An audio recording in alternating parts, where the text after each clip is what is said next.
A barren winter landscape. The waterlogged ground stretches to the horizon. Then a small black bird takes flight from the brush. Near the winter woods, a flock of small birds fly away, then boots trudging slowly on the muddy path. A figure appears in the second-story window of a stone house. Inside the house, the silhouetted figure looks out on columns of Continental soldiers and civilians as they march past his house. A graphic appears, December 19th, 1777. Continental soldiers and civilians solemnly march on foot and on horseback through the slush and mud. It is winter, the third year of the war for American independence. Close-up of weary faces. The Continental Army, under General George Washington, has suffered a series of defeats against the British, who have now captured Philadelphia. Animated map of eastern Pennsylvania showing army movements and battles. Then a British flag appears at Philadelphia. Washington seeks a strong defensive location where he can regroup and retrain his weary army, defend vital farmland, and monitor the enemy only 20 miles away. George Washington and officers in a tent. He must also protect Congress and the Pennsylvania government, who have fled west to central Pennsylvania. General Washington chooses the best strategic location for a winter encampment, Valley Forge. The Continental Army's survival is uncertain. Valley Forge is the place where their endurance and perseverance will determine the fate of the Army. Graphics appear over historic paintings. Boston Massacre, 1770. Give me liberty or give me death, 1775. First shots fired at Lexington and Concord, 1775. Declaration of Independence, 1776. British capture New York City, 1776. American victories at Trenton and Princeton, 1776, 1777. American defeats at Brandywine and Paoli, 1777. British capture Philadelphia, 1777. American defeat at Germantown, 1777. Title appears, Determined to Persevere, the Valley Forge Encampment. A freezing wind blows as Continental regiments march into the farmlands bordering the Schuylkill River. Almost 1 in 4 soldiers are unfit for duty, lacking food, clothing, and even shoes. Hundreds of civilians follow the Army, including soldiers' wives and their children. Young children walking through the mud. Freezing rain changes to a heavy snowfall. The need for shelter is urgent. Soldiers and camp followers carry supplies up a snow-covered hill. Tents and brush huts are erected first, but are little comfort from the harsh winds sweeping over empty fields. A woman lays straw inside a brush hut. Then a frying pan. Meals consist of fire cake, a meager bread made of flour and water cooked over a fire. Surgeon Albigence Waldo. The Lord send that our commissary of purchases may live on fire cake and water till their glutted guts are turned to pasteboard. Soldiers walking past tents. Then a large leafless tree falls to the ground.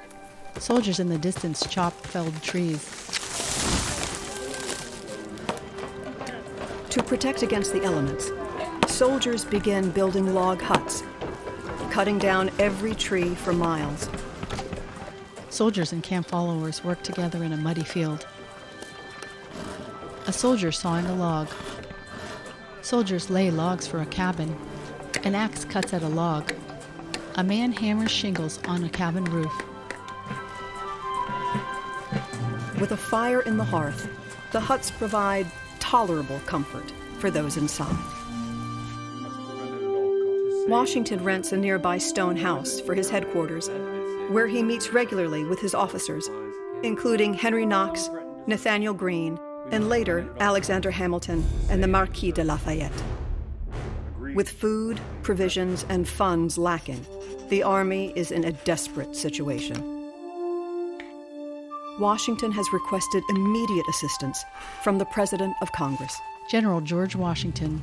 Unless some great and capital change suddenly takes place, this army must inevitably be reduced to one or the other of these three things: starve, dissolve, or disperse. A soldier on sentry duty stands in the rain.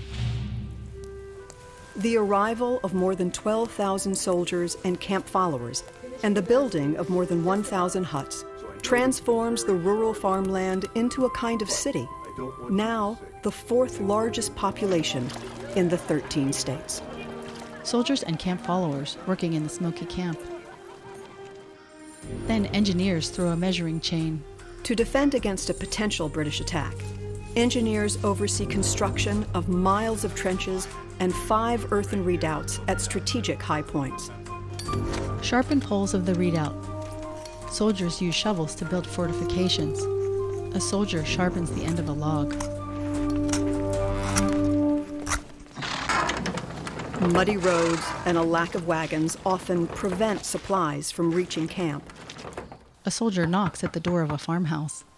The Continental Army seeks food from local farmers, offering devalued paper scrip, which many initially refuse. The farmer waves away soldiers and closes his door. Instead, some civilians sell their goods to the British Army in exchange for Britain's hard currency. A British soldier puts coins into the hands of another farmer. If caught, they face arrest and a military court-martial. Continental soldiers and officers had expected greater assistance from the local civilians. General Nathaniel Greene. We are almost ready to think sometimes that our services are despised, and that our country are determined we shall struggle with cold and hunger without their aid. 2 Continental soldiers stand around a fire pit in a snow-covered field. A foul stench hangs over the encampment, and unsanitary conditions contribute to epidemic disease. A bucket of wastewater is emptied onto the path. Up to 2,000 soldiers die during the Valley Forge Encampment, not from any battle, but from typhus, typhoid, dysentery, influenza, and pneumonia. Soldiers carry away a body wrapped in cloth. Washington understands that outbreaks of disease could incapacitate the Army and issues strict orders to improve sanitation. Men and women caring for the sick. Smallpox also plagues the Continental Army, killing 1/3 of those infected. General George Washington. Smallpox is more destructive to an army in the natural way than the enemy's sword. A nurse tends to a sick man. Washington orders inoculations against smallpox. It is one of the first mass immunization programs in history. Its success fortifies the Army for the remainder of the war. A doctor cuts at a man's arm and bandages it. Then 2 well-dressed men in camp. In January, a small congressional delegation inspects the camp and witnesses the Army's deprivations firsthand. The congressmen walk past women and soldiers sitting by a fire. A close-up of a foot in a worn-out and broken shoe. A man with crutches and a bandaged leg. Some in Congress have labeled Washington a tyrant and have questioned his ability to command. The visiting delegation finds Washington to be a calm, decisive leader. Ultimately, Congress supports Washington's requests and adopts his recommendations, including the appointment of Nathaniel Greene as the new Quartermaster General. Greene immediately begins overhauling the supply chain, increasing deliveries of food and equipment to camp. A horse-drawn wagon carries goods. 2 women in a formal dining room. In February, Martha Washington arrives to join her husband and begins managing the household and entertaining officers and their wives. Martha inspects the dining room. The other woman folds linens. She is assisted by General Washington's personal cook, Hannah Till, an enslaved woman who is able to purchase her freedom before the end of the war. Throughout the war, thousands of African American men and women sacrifice and serve to win American independence. Free men of color enlist as soldiers in the Continental Army. Some enslaved men also enlist for the promise of freedom in exchange for their military service, while others are forced to serve in place of their slaveholders. African-American man stirs a cookpot. In late February, a prestigious Prussian volunteer arrives to fight for the American cause. Baron Friedrich Wilhelm August Heinrich Ferdinand von Steuben. Asheville Green. Never before or since have I had such an impression of the ancient, fabled god of war. He seemed to me a perfect personification of Mars. A drummer practices on a barrel. Two men carrying buckets collide. Von Steuben shakes his head. Von Steuben's impression of the Continental Army is not favorable. Baron von Steuben. With regard to the military discipline, I can safely say that no such thing exists. The Baron walks away cursing. The Continental Army is composed of more than 75 regiments from 11 states, each with different training. Von Steuben recognizes that the Army requires standardized training, additional drilling, and improved discipline to more effectively combat the British. The Baron inspects the troops. Von Steuben's knowledge of European military tactics impresses Washington. He appoints the Prussian Baron to transform his troops. Von Steuben speaks little English and issues commands through translators and gestures. The Baron throws up his hands in frustration. Ihr seid Soldaten. Denkt wie Soldaten. Then soldiers stand in a firing line. We say to our soldiers, do this, and he does it. But I am obliged to say to the American, this is the reason why you ought to do that, and then he does it. Translators carefully record each drill. Von Steuben later publishes his drills and standardized training in a manual known as the Blue Book. Soon, the Army is executing drills with precision, loading and firing muskets, maneuvering in disciplined formations, and effectively charging with bayonets. A cannon is fired, a large plume of smoke. The Army also needs to improve the transportation and use of its artillery.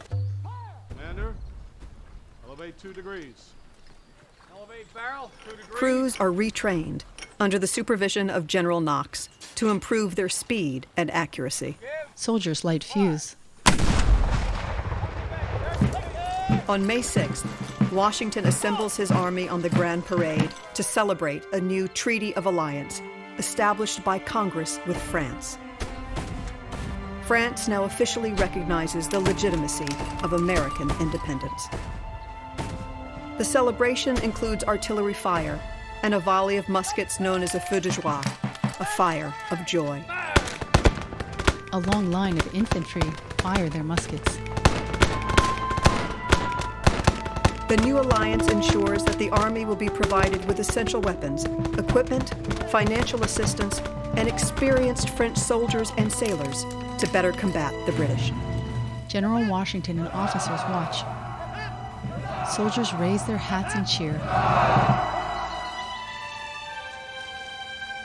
Congress also establishes military alliances with the Tuscarora, Delaware, Stockbridge Mohicans, and Oneida tribes.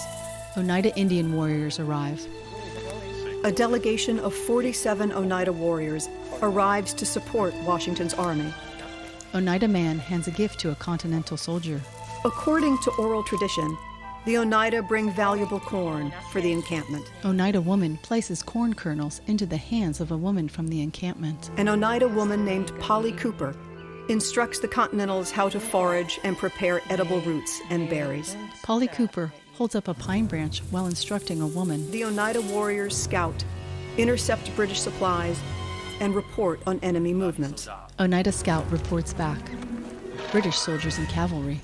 Nearby, at Barren Hill, British forces move into position in an attempt to capture 2,000 Continental soldiers out on a patrol led by General Lafayette. Oneida warriors move quietly in the woods and raise their muskets. To allow time for the Continentals to escape, Oneida warriors and French volunteers ambush the British. British soldiers marching. A firefight erupts, muskets producing white smoke with each shot. British and Oneida trade shots. A British soldier falls to the ground. 6 Oneida warriors are killed, and 2 are captured in the skirmish. Their valiant efforts help prevent a disaster. Washington addresses the Oneida group. Washington recognizes their bravery and contributions to the American cause. Brothers, you have been with us a long time and behaved faithfully. I would confirm to you the goodwill of my heart towards all of your nation, the good Oneidas. On June 18th, the British abandoned Philadelphia. They must divert troops to protect their territories from France in what is now a global war. The Continental Army marches in disciplined formation. The next day, with renewed confidence and resolve, nearly 14,000 troops depart Valley Forge in pursuit of British forces. The Army marches past an elderly farmer. Over the last 6 months, the Continental Army has transformed itself into a more professional and formidable fighting force. Columns of soldiers marching. Still, General Washington, his army, and its followers face 5 more years of war and even harsher winter encampments. Elkanah Watson. My heart bled at the recital of their sufferings the past winter. Exalted virtue and patriotism, and the strong attachment of the officers to General Washington only, held the army together. Washington on horseback watching the troops. The outcome of the war remains uncertain. But the men and women of Valley Forge are determined to persevere in their fight for American independence. The soldiers march on. Private Joseph Smith. The well-fed, well-clothed British soldiers have not the slightest idea of our sufferings and deprivations. But my countrymen possess the spirit to conquer or die. Montage of people persevering at the encampment. Then soldiers charge with bayonets. Text appears. 9 days later, the improved Continental Army battles the British at Monmouth, New Jersey. After a day of brutal fighting, the British withdraw. African Americans, American Indians, and women continued to serve and sacrifice throughout the remainder of the American Revolution. Many of their contributions remain untold. The reforms implemented by the Continental Army at Valley Forge are why many historians consider Valley Forge to be the birthplace of the modern U.S. Army. Elements from von Steuben's Blue Book are still used to train American soldiers today. Credits appear. Narrator, Laura Linney. Producers, Peter Argentine, Eric Argentine. Directors, Peter Argentine, Per Argentine. Director of Photography, Jeff Garten. Composer, Todd Hayen. Writer, Peter Argentine. Editor, Per Argentine. Audio description, Mia Bocella. For Valley Forge National Historical Park, Superintendent Steve Sims. Chief of Interpretation, Jonathan Parker. Supervisory Park Ranger, Bob Donnelly. For Harpers Ferry Center, Amber Kodges, Audio-Visual Production Specialist. Produced for the National Park Service by Argentine Productions. A presentation of the National Park Service, U.S. Department of the Interior.